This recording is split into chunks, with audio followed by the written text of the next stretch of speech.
కీర్తన గ్రంథము 119 143 వచనం. శ్రమయు వేదనయు నన్ను పట్టి ఉన్నవి, అయినను నీ ఆజ్ఞలు నాకు సంతోషము కలగజేయుచున్నవి.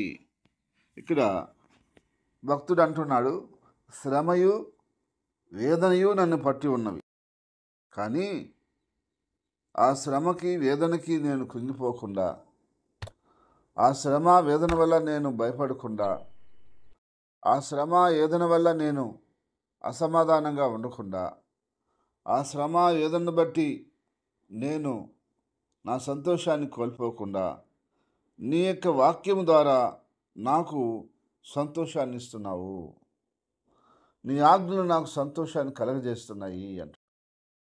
అవును, ఒక విశ్వాసికి ఎలాంటి శ్రమ వచ్చినా, ఎలాంటి కష్టం వచ్చినా, ఎలాంటి బాధ వచ్చినా, ఎలాంటి వేదన వచ్చినా, ఆ వ్యక్తి దేవుని వాక్యాన్ని కానీ చదివేవాడైతే, దేవుని వాక్యాన్ని అనుసరించేవాడైతే, దేవుని వాక్యం ఏం చేస్తుంది అంటే సంతోషాన్ని ఇస్తుంది. ఆ యొక్క శ్రమలో కూడా, ఆ యొక్క వేదనలో కూడా, ఆ బాధలో కూడా, ఆ కష్టంలో కూడా, ఆ నష్టంలో కూడా, ఆ నిందల్లో కూడా, ఆ అవమానంలో కూడా దేవుని వాక్యమును మనం చూసినట్లయితే, దేవుని వాక్యము మనకి సంతోషాన్ని, ఆనందాన్ని కలగజేస్తుంది. ఎందుకంటే దేవుని వాక్యంలో ఉన్న ప్రత్యేకత అదే. అయితే ఈరోజు లోకంలో ఉన్న వారికి అది లేదు కాబట్టి, ఈరోజు వారు శ్రమలో, వేదనలో, దుఃఖంలో మునిగిపోయి ఉన్నారు. అదే ఒక దేవుని బిడ్డకైతే ఎంత శ్రమ ఉన్నా, ఎంత కష్టం ఉన్నా, ఒక గడి కాకుండా ఒక గడి అయినా దేవుని వాక్యం దగ్గరకు వస్తాడు, దేవుని వాక్యం చూస్తాడు, లేక దేవుని వాక్యం వింటాడు. అలా విన్నప్పుడు, అలా చూసినప్పుడు ఏదో ఒక వాక్యం ద్వారా, ఏదో ఒక మాట ద్వారా దేవుడు ఖచ్చితంగా మాట్లాడతాడు. ఎప్పుడు మాట్లాడతాడో, ఎప్పుడు దర్శిస్తాడో, ఇంకా అక్కడ ఆ శ్రమ, ఆ వేదన ఏమీ తెలియదు. అసలు శ్రమ అనేది, వేదన అనేది మనకు తెలియదు. వాక్యము కనపడగానే ఎలా ఉంటుంది అంటేది, ఒక తల్లి బిడ్డని కనేటప్పుడు చాలా వేదన పడుతుంది, చాలా శ్రమ పడుతుంది. అబ్బా, శ్రమ వేదన ఇంకా ఆమె భరించలేని పరిస్థితి వచ్చేస్తుంది.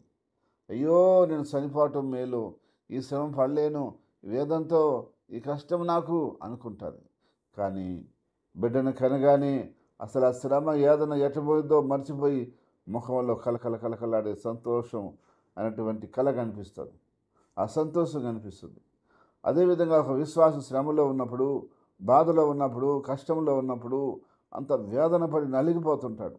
కానీ అదే ఒక వాక్యం ద్వారా దేవుడు దర్శించి, ఆ వాక్యం ఆ విశ్వాసతో మాట్లాడిన తర్వాత ఆ వ్యక్తి ముఖం ఎలా ఉంటుందంటే, బిడ్డను చూసిన తల్లి సంతోషించినట్లు, ఆ వాక్యమును చూసిన విశ్వాసి, ఆ యొక్క దేవుని బిడ్డ అంత ఆనందిస్తాడు. ఎందుకంటే నా ప్రభువు నాకు ఈ విధంగా సహాయం చేస్తున్నాడా, ఈ విధంగా నాకు మేలు చేస్తాడా, ఈ విధంగా నన్ను ఆదుకుంటాడా, ఈ విధంగా నాకు తోడుగా ఉంటాడా, ఈ విధంగా నాకు బలమునిస్తాడా, ఈ విధంగా నాకు ఆశీర్వాదం ఇస్తాడా, ఈ విధంగా నా సమస్యను తీరుస్తాడా అని చెప్పి ఎప్పుడైతే చూస్తాడో ముఖంలో వెంటనే సంతోషం వచ్చేస్తుంది. అందుకని భక్తుడు ఏమంటున్నాడు అంటే, అయ్యా, శ్రమ వేదన నాకు పట్టినా సరే, అయినా కూడా నీ యొక్క ఆజ్ఞలు నాకు సంతోషం కలగజేస్తున్నాయి. ఎవరు చెప్పగలరు ఈ విధంగా? ఒక అన్యుడు చెప్పగలడా? చెప్పలేడు. ఒక దేవుని బిడ్డ మాత్రమే చెప్పగలడు.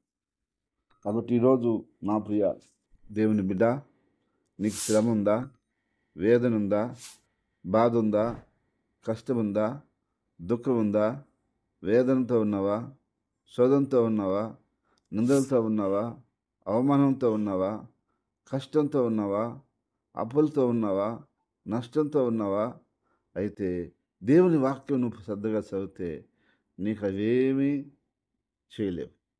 నీకు దేవుని వాక్యం ద్వారా దేవుడు నీకు సంతోషాన్ని ఇస్తాడు.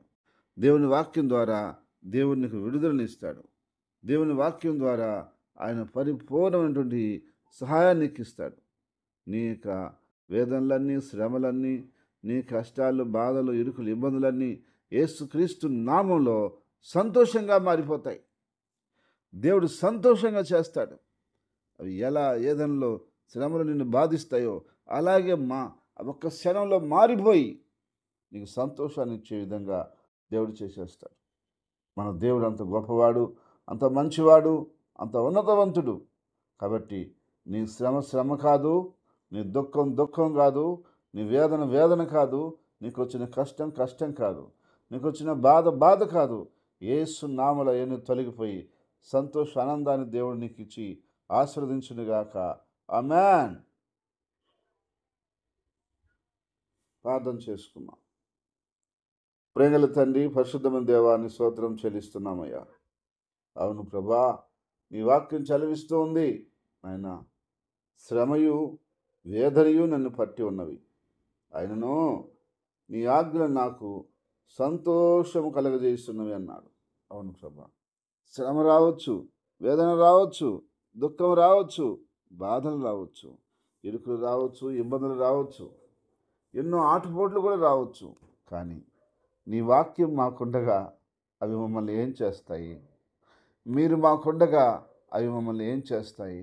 ప్రభువా, నీ వాక్యం ద్వారా మాకు మళ్ళా సంతోషాన్ని ఇస్తున్నావు, ఆనందాన్ని ఇస్తున్నావు, ఆదరణ ఇస్తున్నావు ప్రభువా, ధైర్యాన్ని ఇస్తున్నావు.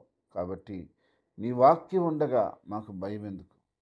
ఒక అన్నిటికైతే ఆ వాక్యం లేదు కాబట్టి కష్టం వచ్చినప్పుడు, బాధ వచ్చినప్పుడు, శ్రమ అతన్ని పట్టినప్పుడు తట్టుకోలేక తనువు సాలిస్తున్నాడు, తట్టుకోలేక పారిపోతున్నాడు.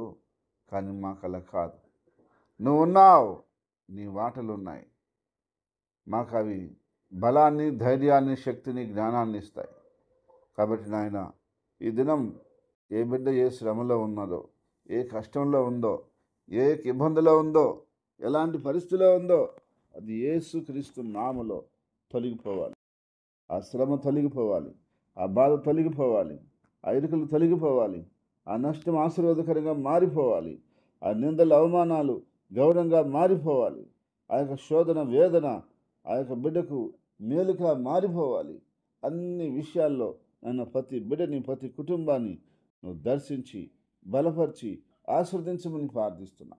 దేవా, ఈ దినం ప్రభు దినం, ఈ దినం ప్రభు దినం నాయన, మీ దినం మిమ్మల్ని ఆరాధించుకోవటానికి, ఆత్మతో సత్యంతో నిన్ను స్తుతించుకోవటానికి మా అందరికీ సహాయం చేయండి.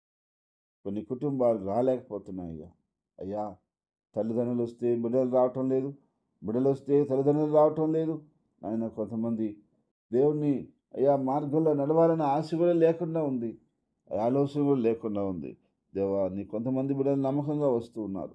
కనుక ప్రతి కుటుంబం, ప్రతి బిడ్డ నీ మందిరానికి వచ్చి నీ వాక్యం విని రక్షణ పొంది మేలు పొంది ఆశీర్వాదకరంగా జీవించినట్లుగా సహాయం చేయండి.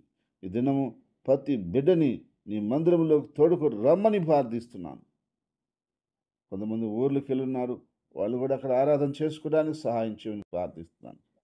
ప్రతి విధమైన అంధకార కార్యాలని, దురాత్మ కార్యాలని నీ నామములో లయపరుస్తున్నాం. నీ మందిరానికి రానికుండా, నీ వాక్యం విననీయకుండా, నీతో సహవాసం చేయనీయకుండా ఏ విషయాలైతే, ఏ కారణాలైతే నీ ప్రజలను ఇబ్బంది పెడుతున్నాయో వాటిని యేసు నామములో బంధిస్తున్నాను, లయపరుస్తున్నాను. నీ ఆత్మ చేత, నీ శక్తి చేత బిడ్డలు నింపి బలపరిచి ఆశీర్వదించి వర్ధలు చేయమని ప్రార్థిస్తున్నాను. నీ పరిశుద్ధాత్మ శక్తిని, నీ పరిశుద్ధాత్మ బలాన్ని, ఆశీర్వాదాన్ని ప్రతి బిడ్డ మీద, ప్రతి కుటుంబం మీద, ప్రతి ఒక్కరి మీద మీరు కుమ్మరించి సహాయం చేసి వర్ధలు చేసి బలపరిచి నీ నామానికి మహిమ తెచ్చుకోమని నీ చేతులకే మా జీవితాల్ని, కుటుంబాల్ని, పరిచయను సమస్తమును అప్పగిస్తున్నాం. దేవా, దినమంతా కూడా మీరు మాకు అన్ని విషయాల్లో పరిచయలో తోడు నడిపించమని ప్రార్థిస్తున్నాను. మా దేశం, దేశ నాయకులను, అధికారులను బట్టి స్తుతిస్తున్నాం. వారందరికీ రక్షణ కలుగ చేయండి ప్రభా. అయ్యా, మా దేశంలో యుద్ధం జరుగుతుంది ప్రభా. యుద్ధంలో ఆయన సైనికులు చనిపోకుండా కాపాడిన ఆయన. కొంతమంది చనిపోయారు, వారి కుటుంబాలకి నెమ్మది ఆదరణ దయచేయండి ఆయన. అలాగే ప్రభా, యుద్ధం శాంతిగా మార్చమని ప్రార్థిస్తున్నాం. మా సార్వత్రిక సంఘాన్ని నీ రాకడ సిద్ధపరచమని, మేలుతో నింపమని, అయ్యా నీ కృపతో నిమ్మని ప్రార్థిస్తూ యేసు క్రీస్తు నామములో స్తుతించి ప్రార్థించి అడిగి ఏడుకుంటున్నాం తండ్రి. ఆమెన్.